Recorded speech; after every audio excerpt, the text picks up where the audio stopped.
বিতর্ক যেন পিছু ছাড়ছে না শেখ হাসিনার ভাগ্নি সাবেক ব্রিটিশ মন্ত্রী টিউলিপ সিদ্দিকের। আবারও নতুন করে শিরোনাম হলেন ব্রিটিশ গণমাধ্যমের। জালিয়াতি করে বোনের নামে সম্পত্তি দিতে চেয়েছিলেন টিউলিপ সিদ্দিক। স্থানীয় সময় বৃহস্পতিবার ব্রিটিশ গণমাধ্যম ফিনান্সিয়াল টাইমসের প্রতিবেদনে উঠে এসেছে এমন তথ্য।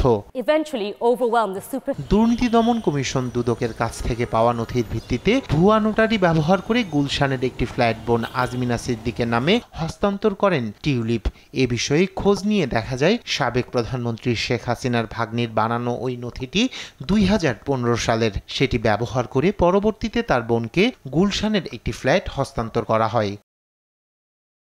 রাষ্ট্রীয় মালিকানাধীন জমির অবৈধ বরাদ্দের অভিযোগের তদন্তের অংশ হিসেবে দুদক এই অভিযোগ তুলেছে বলে জানিয়েছে ব্রিটিশ এ সংবাদ মাধ্যম। ওই নোটারি নথিতে সুপ্রিম কোর্টের আইনজীবী গাজী সিরাজুল ইসলামের সিল ব্যবহার করা হয়। তবে স্বাক্ষরের বিষয়টি অস্বীকার করেন আইনজীবী সিরাজ। টিউলিপ কিংবা আজমিনা সিদ্দিকের সাথে তার আগে কোনো পরিচয় ছিল না বলেও জানান তিনি।